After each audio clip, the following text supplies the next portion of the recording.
My girlfriend's vehicle is a 2009 Subaru Forester Limited. It's not the turbo. And she's having a problem, and that problem is when she turns on her heater, it blows out really hot on the driver's side, and it hardly blows hot at all on the passenger side coming out through the vents. So I think it might be a blocked heater core. So today I'm going to be showing you how I flush a heater core on a 2009 Subaru Forester. So there's a few things you're going to be needing. Most of them you can get at Lowe's or a hardware store, and the other thing I bought at Walmart. First thing you're going to need is some tubing. You're going to need some 5/8 inch inner diameter tubing. And that's what it looks like right there. One I got is about 10 feet long, and the item number at Lowe's for that tubing is 879272. I'd have paid about $20.98 before my military discount. You're going to need a hose barb with a 5/8 inch barb on the end. It looks like that. It has that standard hose connection on the end, a female hose connection. Pair of pliers. You're going to need some way to control the water. I decided to go with this nozzle because it has a threaded end, and that threaded end fits down into the threads of that hose barb, see? And that way I can control the water. Sorry, losing my receipt. The price of that hose barb was about $4.68, and this is called a classic metal pistol nozzle, and it was $6.48. Part number for the metal pistol nozzle was 301985, and the part number for this hose barb, 5/8 inch hose barb, was 577119. And this is the coolant that I decided to use. It says that it works on a Subaru 2009 and up, so that's the one I grabbed. That and maybe a pair of work gloves, because you be in tight spaces, you don't want to scratch up your knuckles. And then you'll need a hose with some clean water. Last thing you're going to need is something to catch it all in. I'm going to use that bucket over yonder to catch all the coolant that's going to come out of this heater core when we flush it. So in order to get heat into the cabin of your vehicle, most vehicles work something like this.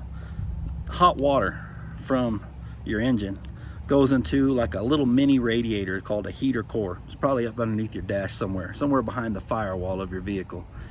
And the heater in your vehicle is blowing air through the vents of this heater core. And as the air comes into contact with the vents, which are heated from the hot water from your engine, the heat is transferred to the air, and that hot air blows out into your cabin and keeps you warm. Sometimes sediment and nasty stuff clogs up the little pathways and waterways inside that heater core, and air passing through it can no longer pick up the heat because the water's not running through it the way it should. So imagine if you were pouring water through a strainer and you had a bunch of crud in the water. It gets caught up in the mesh of the strainer. The way to get that out wouldn't be to keep pouring water in the same direction. You'd want to pour water in the other direction to force the water away from the strainer, out of the screen, and flush it clean. So we're going to be pushing water through the heater core in the opposite direction that it normally goes. And figuring out which direction the water is flowing into the heater core and which direction it's coming out is pretty easy. You can do it by touch. You want to warm up your car, get it up to operating temperature, and when it gets that way, you can reach down and feel the two hoses. One's going to be hotter than the other. The hotter one is where the water's going in from the hot engine, and that's called your inlet port. And the cooler one is where the water is coming out after some of that heat has been dissipated from the air traveling through the vents of the heater core, and that is called the outlet port. Even though it's called the outlet port, we want to put water into the outlet port. That way you're flushing backwards through your heater core, and that's going to help dislodge any material that might be in there and flush it clean, and maybe improve the performance of the air passing through, picking up the heat that can now be transferred to the air because the waterways are clear. Hope that all makes sense. We're going to demonstrate it in a second here. So coming out of the firewall of your Subaru Forester, you're going to have two hoses. These are the hoses that connect to your heater core, the upper hose and the lower hose. To figure out which one is squirting water into the heater core and which one is taking water out, you just need to feel them for temperature. I did this earlier and found that the lower one was much hotter than the upper one. So the upper one is where the water comes out and the lower one is where the water comes in. Since we are back flushing, we want to put the water into the outlet. So we'll be connecting the hose to the upper outlet and using the exhaust as the lower inlet. Holding these things on are these clamps, and they're set up so that if you squeeze them hard enough, they'll go to a locking position. I've got this one already locked, and if you can zoom in on that, you'll see that when it's squeezed to a certain point, there's a little divot up on top that holds it open. Whereas when it's in the locked or the closed position, tight position, it's not that way. It's loose, or it's grabbed the hose. So to get this off, you can take a pair of these pliers, and you want to adjust them so that they are, I might want to zoom out. You want to adjust them so that you can close them completely, and reach down there and grab that hose clamp and squeeze it. And when you squeeze it, sometimes it'll lock, sometimes it won't, but if you hold it, you can pull it down. This one I've already got off, so it just slides off because it's still in its locked position. It won't cinch on that hose anymore. Once those are off, you can go ahead and grab your hose on both of them and give them a little twist and a pull, and they should come right off of there. If they're being a little stubborn, you might have to use your pliers on them to help get them started, and then you can pull them off. The worst case scenario is they're on there really tight, and you'll have to cut it off and replace the hose. They're not expensive. Once you've got them both off, it should look like something like this. And don't be surprised if some fluid comes out of here. I've actually already completed the flush, so I don't have any fluid in here. I've blown it out. But when you take these off, a little bit of fluid will come out of both these inlet and outlets, and also the hoses themselves. All right, so I've taken this hose and I've cut off about 1.5 foot section, and the rest I left all together. This is going to be my drain hose, and this is going to be what I'm going to use to squirt the water in. So what we're going to do is hook this one up to the outlet port, which is the upper one. And you can see here, it should, if you use the 5/8 inch hose, be able to be worked on there just like the black hose was. And then what I want to do is put my hose adapter into the other end. And once that's done, I don't want to lose my washer. I'll take my metal pistol hose here, and I'll use the nozzle, the threaded nozzle end to, you know, connect to the hose bib. And now I have a way to squirt water in. When you start flushing this, it's going to push out a lot of coolant. You don't want to let that stuff hit the ground and go into our wastewater. So you want to have something to catch it all in. That's what we're going to use this hose for. So you can connect this other hose to the inlet side, the lower one, and then you can take and put your liquid into a bucket. This thing seems to want to stay coiled, so you might need to have someone hold this into the bucket for you. But we've already done it, so I'm just going to use this as an example. All right. When I go ahead and flush this, it's just going to push out clear water. There's not going to be any coolant in here. But I can hold my hose into the bucket myself and use the nozzle at the same time. When you squirt water through there, you're going to be able to see the water coming out.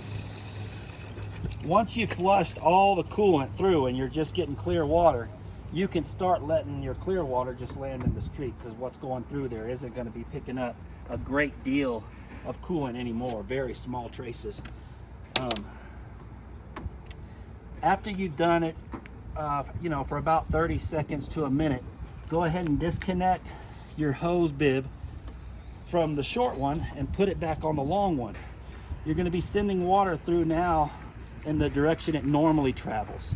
And you can go back and forth as many times as you want until you're pretty sure and confident that you flushed that thing clear. Once you're done flushing, you can disconnect all your hoses. But I like to get all that clear water out of there because I want to replace it with new coolant. So what I'm going to do is I'm just going to blow into this hose and let the water come out. So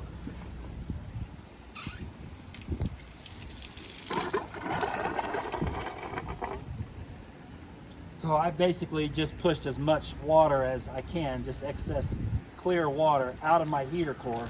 And that way, when I go to fill it up with more of my coolant, there won't be a bunch of clear water in there to dilute that coolant.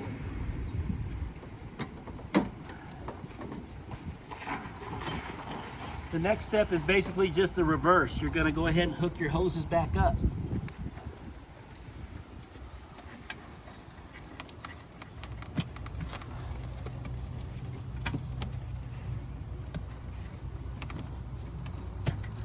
And then you'll go ahead and return your clamps to their original position.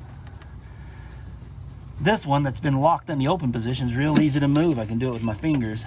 But the other one, I'm gonna have to use my pliers for, because it won't lock in the open position.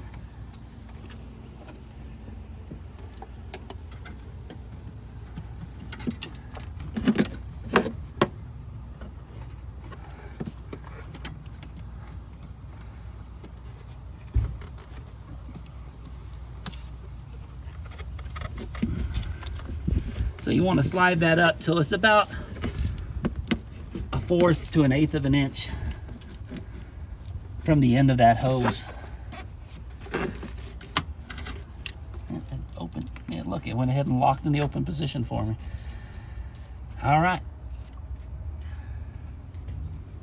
Okay, after a little bit of off-camera wiggling and cussing, I got this thing, the band clamp, back into the position I want it to be in.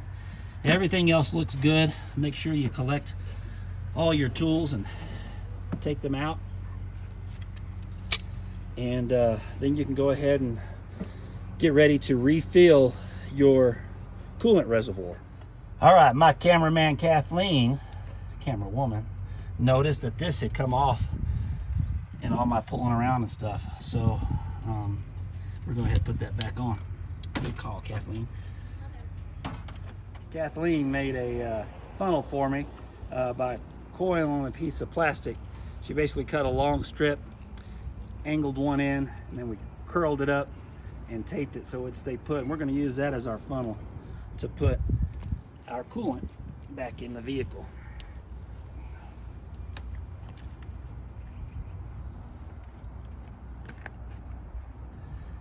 Try really hard not to spill. 2009 Subaru Forester holds a little bit over 7 quarts. We didn't drain the whole system, so 1 gallon of this stuff ought to be enough. But if you decide to go ahead and flush the entire system, you'd want to go ahead and get 2 gallons. Next, I'm going to go ahead and fill up the coolant reservoir.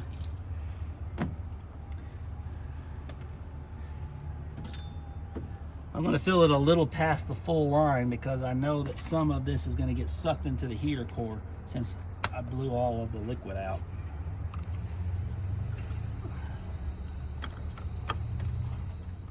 All right, Kathleen's gonna start this thing up.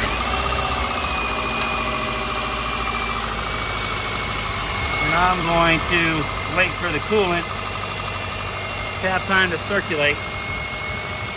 Darling, go ahead and turn on your heater full blast.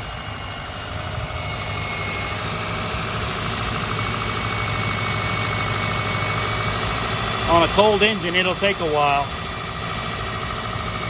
And you may have to add more fluid later. I went ahead and drained off the coolant that came out of that heater core into some other containers so that I could see the sediment and stuff that came out of the heater core. And this bucket was clean when I started, so you can kind of see that it did have some junk in there. I'm not sure if that was enough junk to really block much, but I'm thinking it probably is. Okay, so the vehicle warmed up for a little bit sitting there on the curb, and when I felt the air coming out, it wasn't a whole lot better. I mean, it was a little bit warmer on the passenger side than it used to be, but it was still cooler than the driver's side. But if that happens to you, don't be discouraged, because as soon as I got up on the road and started driving, the situation changed, and now both vents are blowing out just about as hot as the other. I can't see if there's really a perceptible difference between one side or the other. My guess is that it takes a little bit of time for that water to completely circulate through the heater core, or maybe after sitting there cold for a while, that thermostat hadn't opened up all the way and let the water flow the way it should. But in any case, drive it around for a little bit and then go ahead and check to see if your coolant needs to be topped off a little bit more. I used my driving around time to also go to an auto parts store so I could dispose of this coolant.